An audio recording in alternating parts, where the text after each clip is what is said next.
सबको बताया कि अभी केंद्र सरकार ने विकसित भारत रोजगार एवं आजीविका मिशन ग्रामीण गारंटी अधिनियम 2025 पारित हुआ है और इसके पीछे का मूल उद्देश्य आप सबको ध्यान में है ही विषय, क्योंकि केंद्र की जो एनडीए सरकार है आदरणीय नरेंद्र मोदी जी के नेतृत्व में चल रही है, तो गांधी के सपनों का भारत हमें बनाना है। और देश के प्रधानमंत्री आदरणीय नरेंद्र मोदी जी ने कहा कि भाई 2047 तक हमें विकसित भारत बनाना है। तो स्वाभाविक है कि जब हम गांधी के सपनों का भारत बनाना है,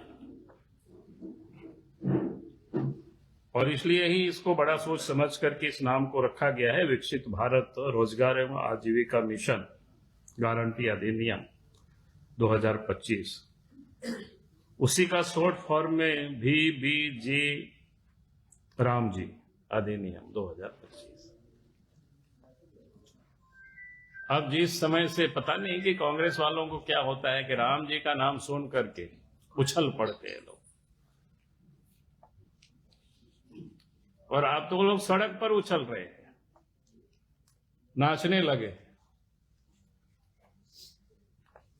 भाई इन सबको पता होना चाहिए कि भाई गांधी जी के जो आराध्य थे वो भगवान राम थे, और इसलिए गांधी जी ये कहा करते थे कि भाई हमें राम राज लाना। इसलिए मैंने कहा कि भारत के जो प्रधानमंत्री नरेंद्र मोदी जी, कि गांधी के सपनों का भारत यानी 2047 तक भारत को विकसित भारत बनाना, इसलिए ये नया कानून लाया गया। अब इससे उन लोगों को परेशान नहीं होना चाहिए, बल्कि उसकी उनको स्वागत करनी चाहिए थी। और स्वागत इसलिए कि आप सबको ध्यान में है कि पहले 100 दिनों का ही रोजगार था। 100 दिनों में कितना मिलता था वो आप सबको अच्छी तरह से पता है। अब 100 दिन के जगह पर उसको 125 दिन कर दिया गया, और उसमें भी कानूनी रूप से उसकी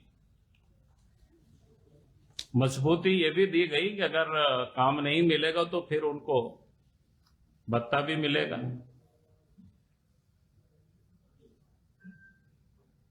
और उसके साथ साथ इसमें यह भी व्यवस्था की गई, क्योंकि कृषि कार्य भी कोई प्रभावित नहीं हो,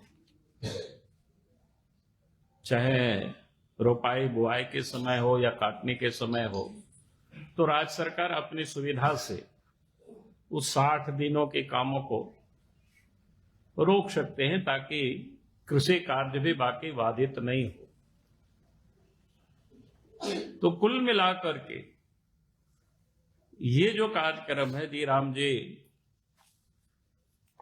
जो योजना है, जो कार्यक्रम है, हम सबको पता है कि उससे पहले कि आप सब भी पता करते होंगे, अभी भी आप खोजेंगे कि 2005 से लेकर के 2019 तक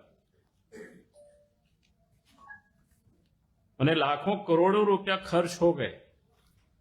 लेकिन अगर उसकी क्या काम हुआ कहीं, तो आपको ढूंढने से आपको कहीं भी नहीं मिलेगा उसमें काम क्या हुआ है क्या नहीं हुआ है। आप सब भी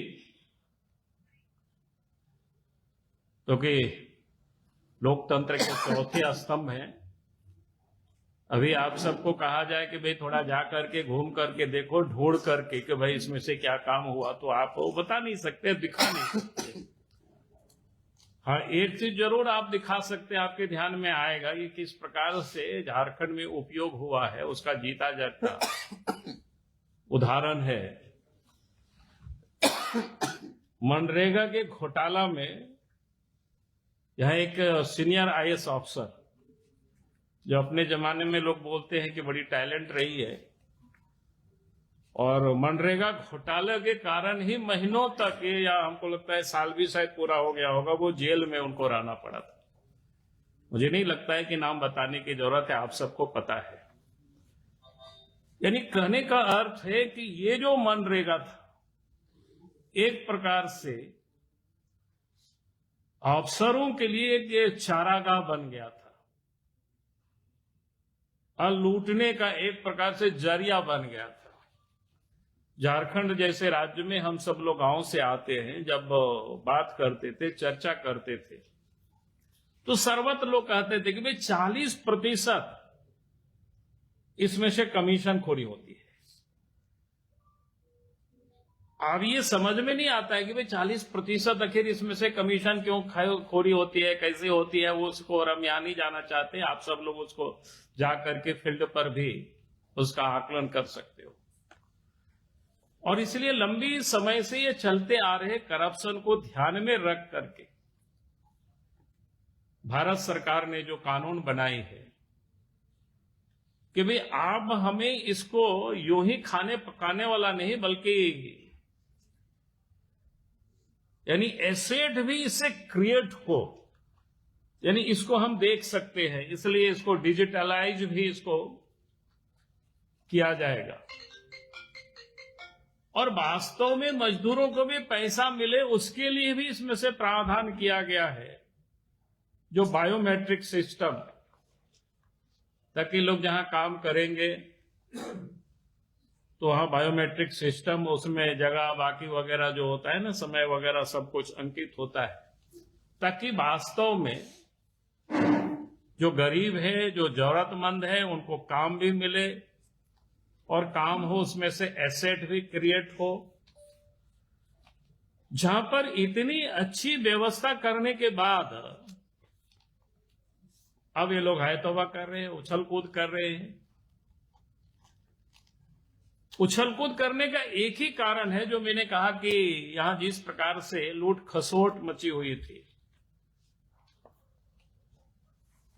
आपने देखा होगा कि यहां पर एक सचिव कई महीनों तक जेल में रहे इस मनरेगा घोटालों में। अब उनको लग रहा है जब एसेट क्रिएट होंगे, बायोमेट्रिक सिस्टम होगा, तब फिर जो सत्ता में बैठे हुए लोग जो लूट रहे थे, वो लूटने की उनको अब छूट नहीं मिल पाएगी। अब इसलिए इन लोगों को आपत्ति है। और जिस बात की लोग बोल रहे हैं कि भाई ये 60-40 इसलिए है इन राज्यों में कि भाई आप उसकी अकाउंटेबिलिटी भी राज्य की होनी चाहिए, कि ऐसा तो नहीं चलेगा कि भाई आप लूटते रहे, लुटाते रहे, तो सरकार की भी, स्टेट का भी कंट्रीब्यूशन उसमें होनी चाहिए। और काम के लिए भी कई क्षेत्रों को बिल्कुल क्या कहते हैं, उस संरचना के दृष्टिकोण से किया ही है। कई एक क्या कहते हैं,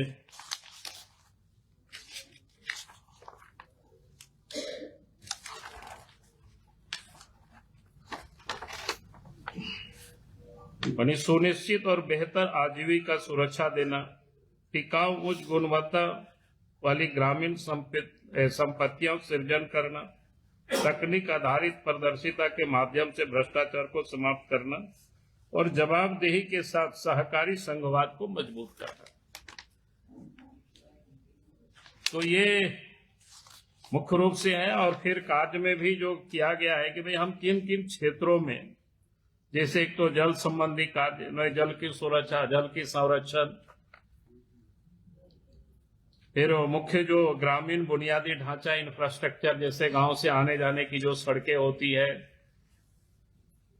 आजीविका संबंधित इंफ्रास्ट्रक्चर, प्रतिकूल मौसम घटनाओं में कोई भी इस प्रकार की स्थिति आती है, उसमें से त्वरित हम कैसे निपट सकते हैं, वगैरह वगैरह। तो इस प्रकार से मैं ये कह रहा था कि ये जो एक्ट बनाई गई है, काफी सोच समझ करके बनाई गई है। और मैं समझता हूं कि इस एक्ट से वास्तव में जरूरतमंद लोगों को लाभ मिलेगा और 2047 तक भारत को जो विकसित भारत बनानी है, उस दिशा में एक मजबूत ये एक्ट साबित होगा।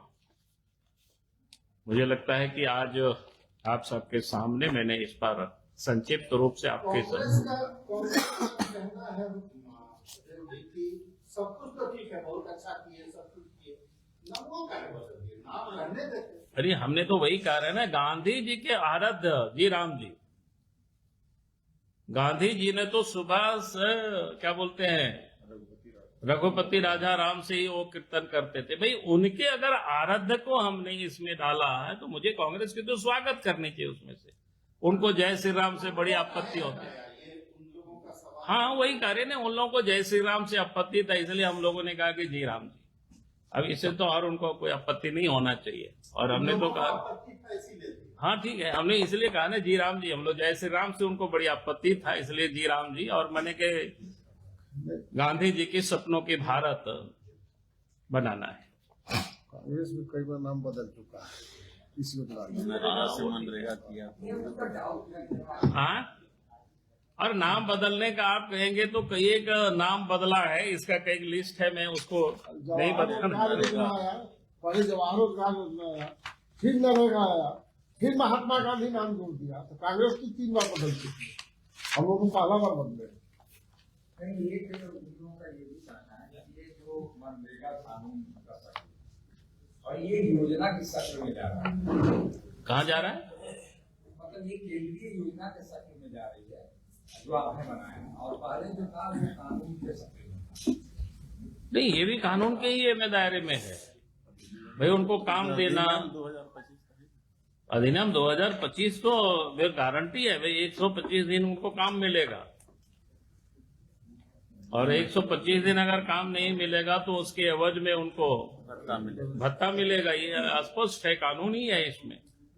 ये जो फर्जरी हो रहा था, ये लोग फर्जरी कर रहा था, वो इसमें से वो लोग नहीं कर पाएंगे। इस कारण से उन लोगों को ये तकलीफ है, और विषय कुछ भी नहीं।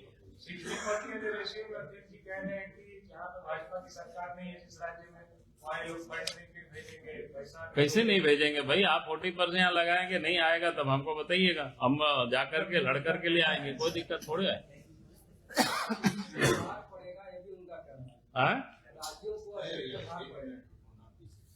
राज्यों को कोई अतिरिक्त भार नहीं पड़ेगा भाई। और ये आज तो देश के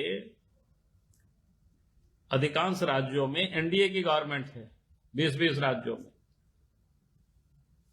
तो इनको कहां से चिंता हो गई? नहीं तो उन लोग का कहना है कि 1,31,000 करोड़ साथ में जाइए, दिलवाइए, वो लोग भी 60-40 पर कंफर्टेबल रहे। हमने तो 100 कितना 36 लाख करोड़ की बोलते हैं बार बार, तो मैंने बार बार कहा कि भाई उसका ब्रेकअप तो लाइए, हमको दीजिए। आज तक हमको किसी ने कोई ब्रेकअप नहीं दिया है। ब्रेकअप मिलने से जाइएगा? हाँ जरूर जाएंगे यार, उसमें देखेंगे ना। ब्रेकअप तो आप लोगों को भी नहीं मिला होगा, बताओगे ना कब का कितना पैसा। अगर मेरे बाबूजी ने, आप कहेंगे आपके बाबूजी ने हमसे कर्जा लिया था, तो ऐसे तो आपको हम नहीं मान लेंगे ना। आप खाता दिखाएंगे, हाँ अमुक तारीख को आपके बाबूजी ने इतना कर्जा लिया था, तब तो फिर हम मानेंगे भाई, हमको देना पड़ेगा। तो आप तो ऐसे नहीं दे रहे यार, आप तो क्या बात कर रहे हैं पता नहीं। हमने तो कई बार कहा, आप सब लोगों के समझ भी कहे, आप लोग कहेंगे आप ही लोगों को दे दे ब्रेकअप। भाई कब से, किस मद में, क्या क्या पैसा है, तब तो हम लोग बात करेंगे ना।